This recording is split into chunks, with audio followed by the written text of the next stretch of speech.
Hello, welcome back to another breaking news update. My name is Jimmy Boyd, and you were watching Boyd News. I want to thank you so much for tuning in today. I'm back with another update coming out from this war between Russia and Ukraine, and I've got lots of news to brief you all on today. So today's date is January 1st, 2025. It is now New Year's Day, and I hope you're all looking forward to the new year as the official start of 2025. I'm looking forward to it. I've got lots of goals set for myself, my own self development, and also plans for this channel. So I'm definitely looking forward to this year, and I'm pumped for this, ready for this year to get underway. Hope you're all looking forward to the same thing. And I hope you all enjoyed your New Year's Eve last night as well and stayed safe with your friends and family as you enjoyed the last day of 2024. So welcome back to the channel and welcome back to the news. We've got lots of things to go over today. We're going to start off with a very big story as Russian gas supplies through Ukraine end after contract expires.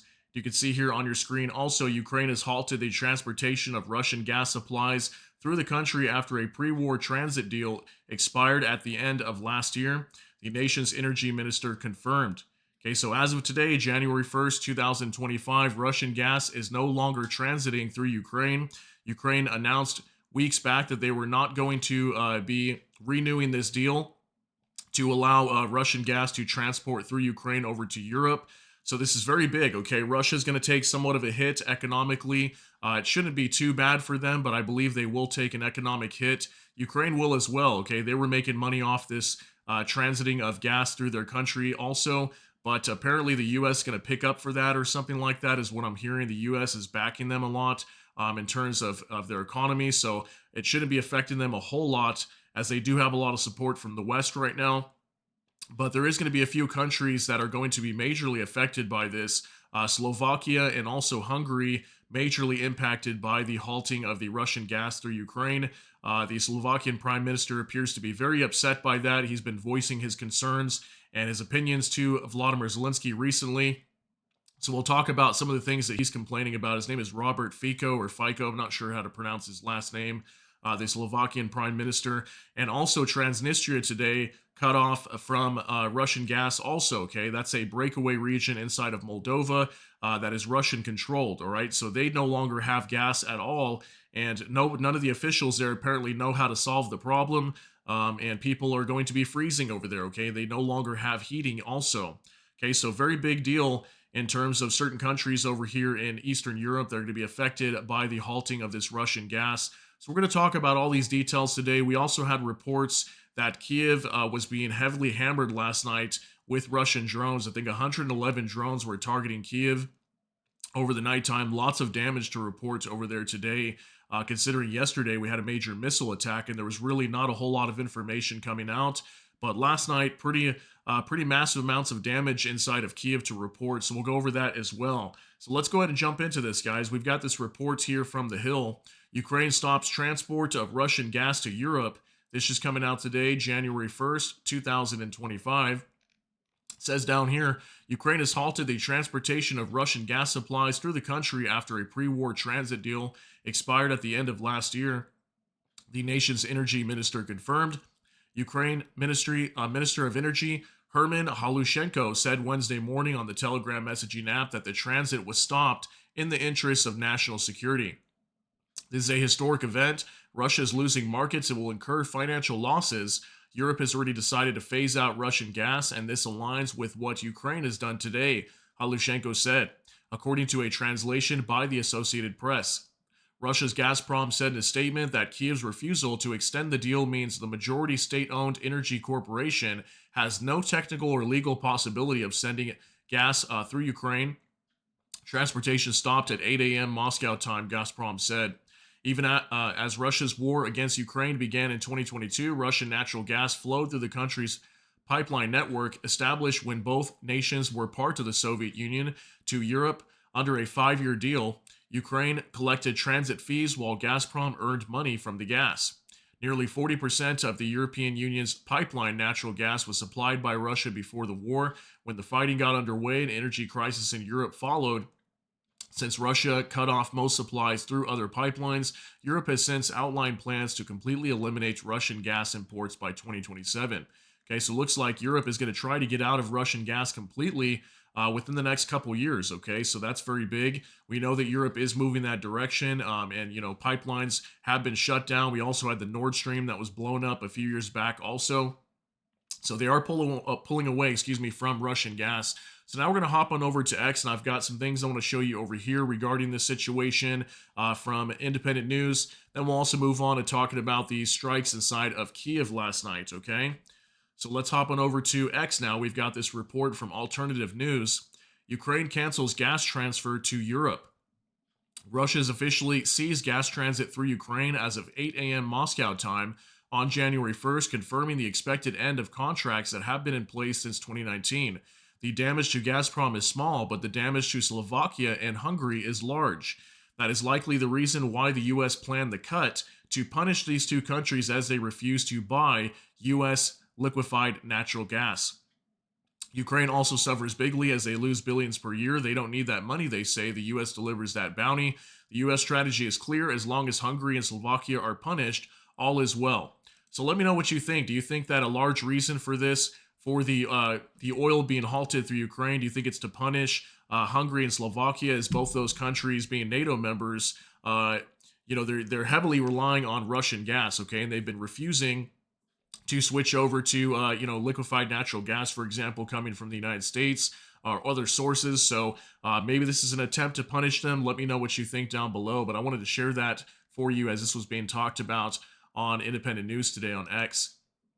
All right, also for military news UA, Ukraine's decision to stop transit of Russian gas to Europe through its territory will have radical consequences for the EU, but not for Russia, said Slovak Prime Minister Robert Fico.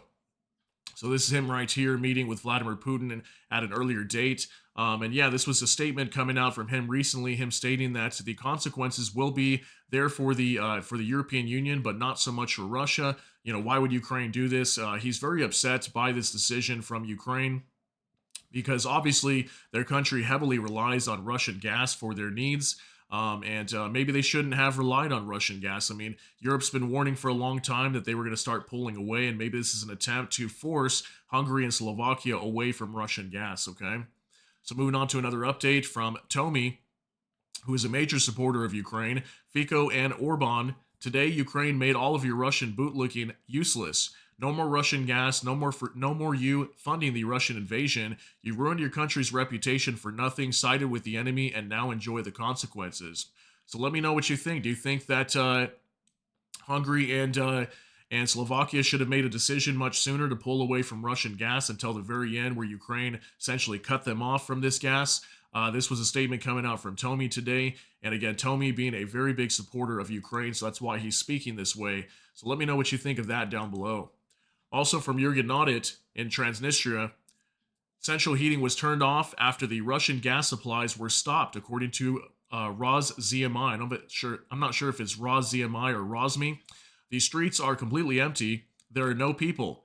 People are advised to dress warmly because no one knows how to solve the problem. So yeah, big problem inside of Transnistria right now. Okay, this is breakaway region of Moldova. Okay, right next to Ukraine. And this is heavily Russian controlled, and now these citizens over here in Transnistria have no gas or heating or anything, barely even electricity. So take a look at this video. There's basically nobody outside. Everyone's probably inside trying to keep warm right now. Take a look at this.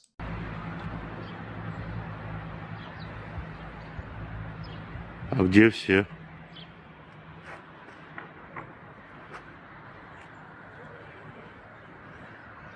А где все? Okay, so as you can see, there's really nobody outside walking around. There is one car that was driving over here at the end of the street, over here to the left. But aside from that, it looks like everybody's inside trying to stay as warm as possible, as I'm sure it's very cold over here right now, especially inside of Ukraine. It is very cold over there too. Okay, so moving on to another update from Jay in Kyiv. As of today, Russia's colony of Transnistria no longer has gas after Syria is it the next to be liberated. The centralized heating system in populated area was turned off due to the cessation of gas supplies from Russia. The company, this one's going to be a little hard to pronounce. I think it's Tira Steplo Energo. That one's a little hard to say. Reports, okay? So, so essentially they have no more gas or heating, and electricity is going to be an issue over here as well. But for the most part, the heating is a big problem in Transnistria right now. And a lot of sources are now starting to talk about Transnistria, that maybe at some point is Ukraine going to invade this area and possibly take it over.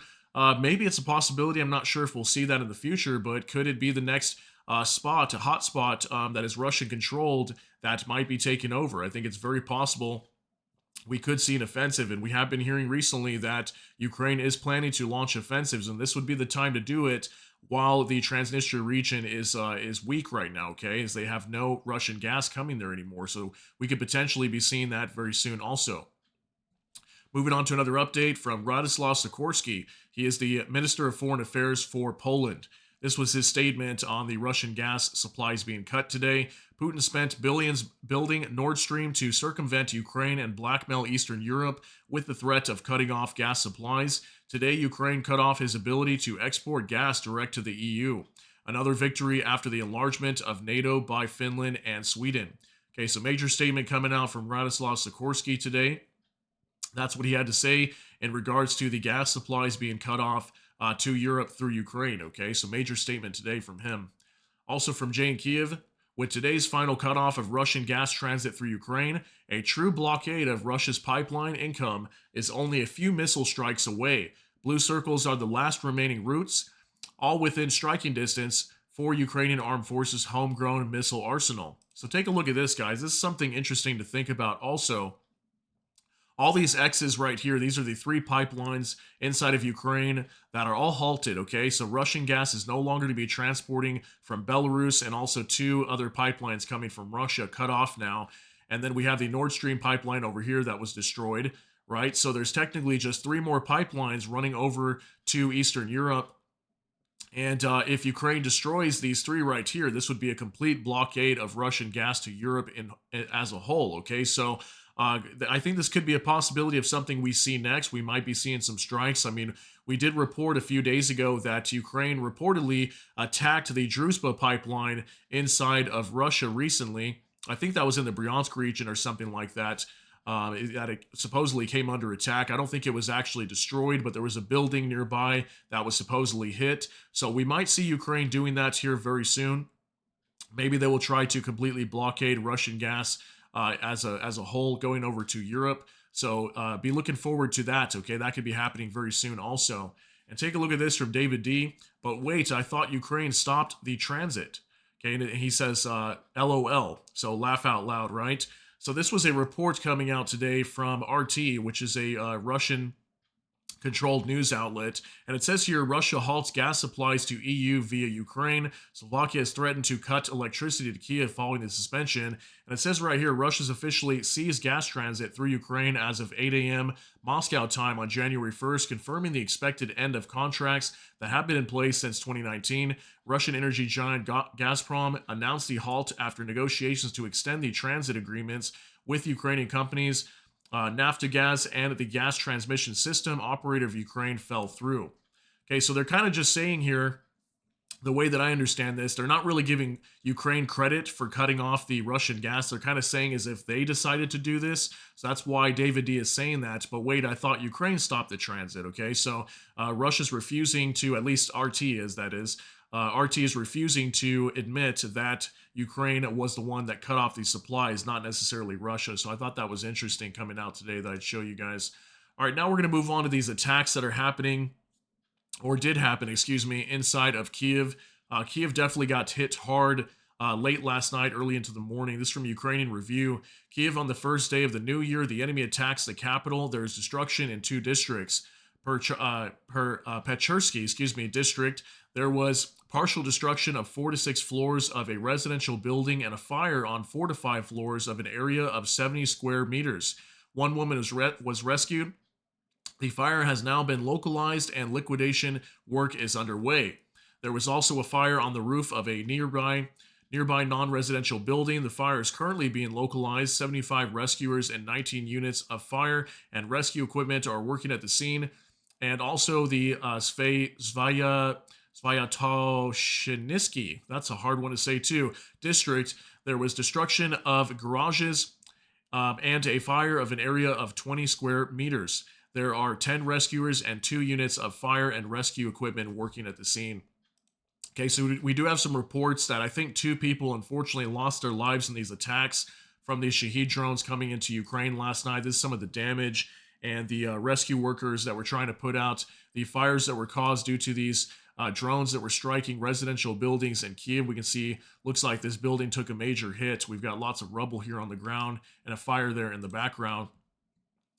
So yeah, as far as I know, like two people were killed, and we've got I think up to like a dozen people maybe by now that have been wounded in these attacks. So very barbaric attack from the Russians last night. And as far as I know, I don't think Ukraine was attacking Russia at all. I didn't see any news of that.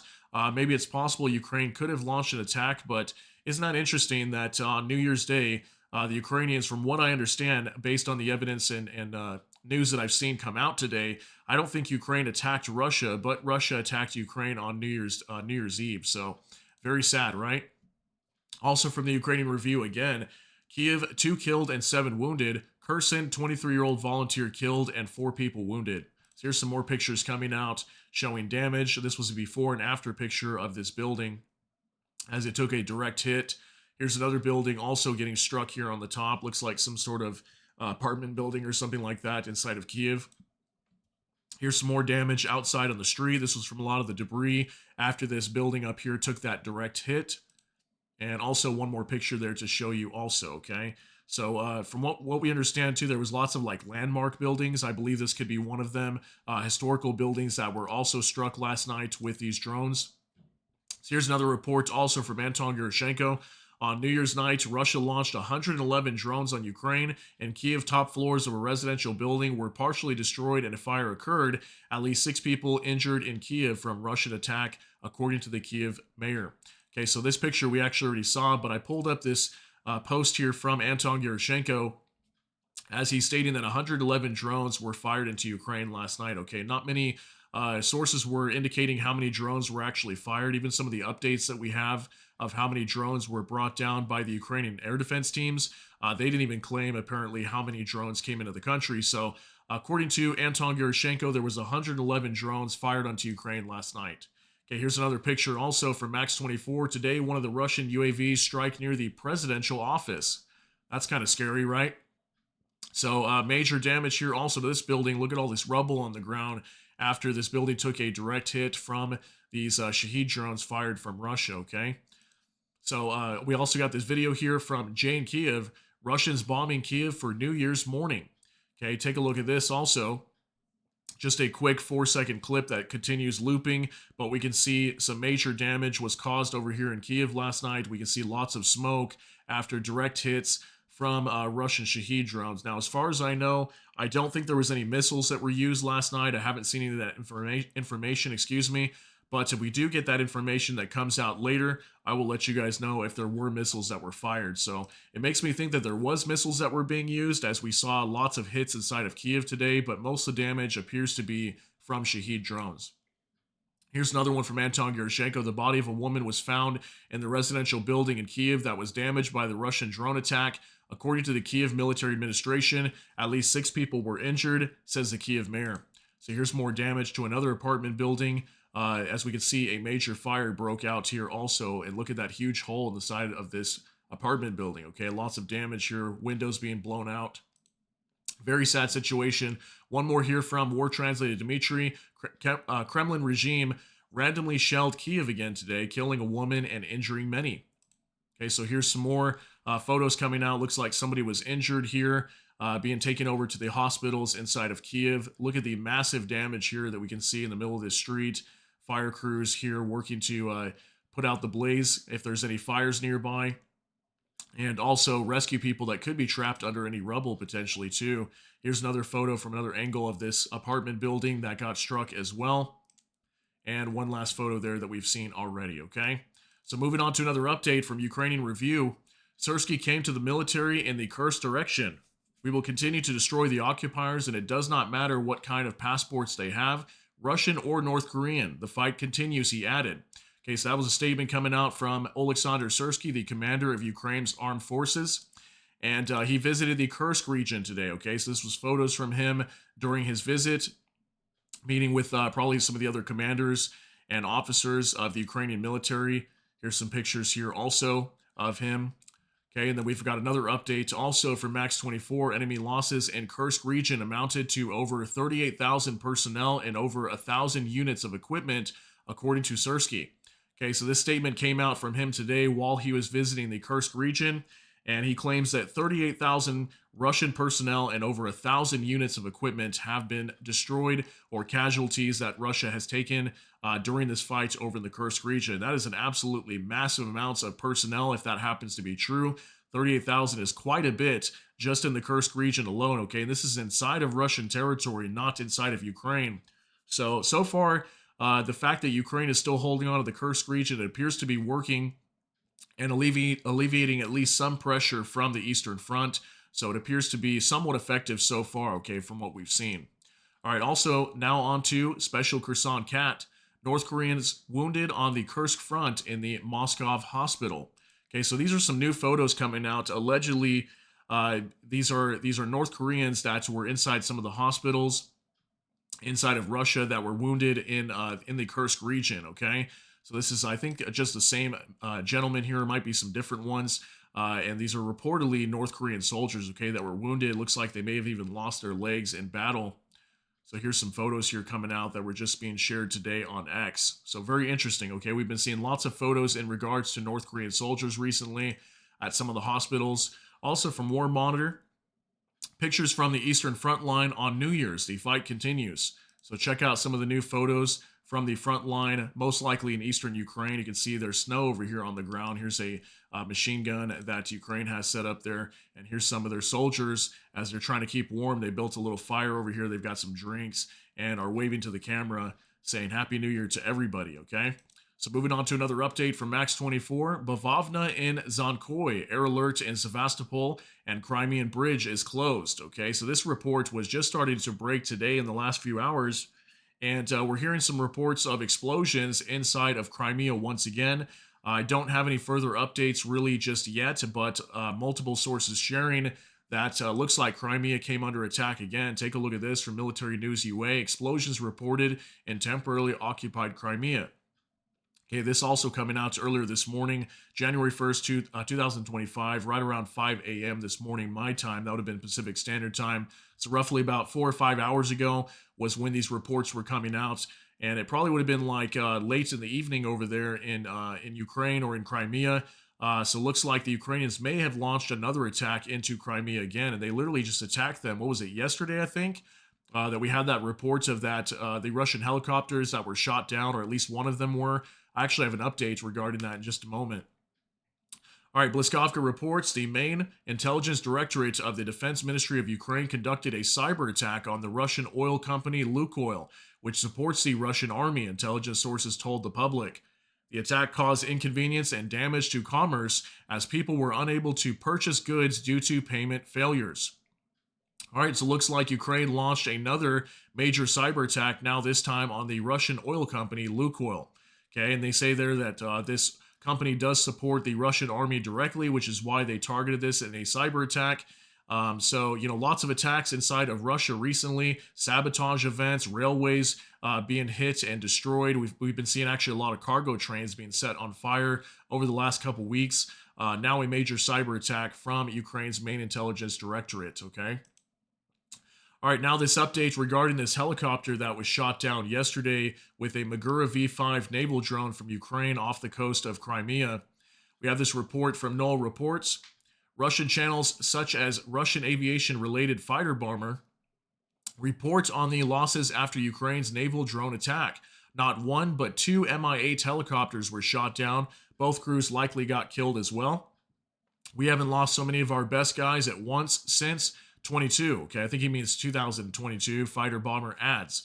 Okay, so these were some of the reports coming out on Telegram from the Russian aviation channel on Telegram fighter bomber. Okay, they posted a photo here of an Mi-8 Russian helicopter. Okay, and reportedly Ukraine shot one of these down yesterday with a naval drone, the Magura V5. It had Sea Dragon missiles attached to it, and they fired one or two, striking one of these helicopters directly, bringing it down in the waters off the coast of Crimea. We also heard reports that a second one allegedly was hit as well, but supposedly it was able to limp its way to an airfield inside of Crimea. Now, this report's also indicating that maybe the other one had crashed also, okay? Because he's stating here not one, but two Mi-8 helicopters were shot down. Both crews likely got killed as well, okay? So maybe that second one that we heard that was barely able to make it to an airfield, maybe it actually was shot down if fighter bomber is stating that they essentially got taken down. Okay, so very big news and an update coming out regarding those Mi-8 helicopters yesterday. Now, a couple more things before we get you out of here from Bliskovka. Air Defense Forces of Ukraine destroyed 63 Russian UAVs. Due to the active counteraction of the defense forces, 46 Russian imitator drones were lost locally without negative consequences, and 2 more flew to Russia and Belarus. Okay, so it looks like we had Belarus being invaded by Russian drones once again. So yeah, 63 of these Russian UAVs that were going into Ukraine last night reportedly taken down, but looks like a good amount of them did make it to Kyiv, as we had lots of pictures coming out today of massive attacks across the city, okay? So this was an update coming out from Ukraine today. And also, the Kyiv Independent, these are the indicative estimates of Russia's combat losses as of January 1st, according to the Armed Forces of Ukraine. So here's our final update of the day of Russian losses according to the Ukrainians. 1,250 troops, 13 AFVs, 49 vehicles and fuel tanks, 4 tanks, 4 artillery systems, 50 UAVs, and 1 special equipment, and also 1 helicopter. Okay, so this should be that helicopter from yesterday that was shot down. Now, not sure if this number will get updated later. Maybe it'll get pushed to 2, but confirmed from the Ukrainians yesterday, they did shoot down 1. We were able to show you guys in that video footage yesterday that helicopter for sure was shot down from the Magura V5 naval drone. So again, that was a very historic day. The first time in history that any military has ever used a drone or a naval drone to shoot down a helicopter or some sort of aerial target. So very historic for Ukraine. And I want to thank you guys so much for tuning in today. Again, Happy New Year to all of you. Appreciate you being here with me. If you got something out of this update, please smash that like button. Also, if you enjoy my content, please consider subscribing down below. Hit the notification bell. That way YouTube can notify you. And with that, hope you all have a great day. Everybody take care and God bless. And we'll see you in the next one.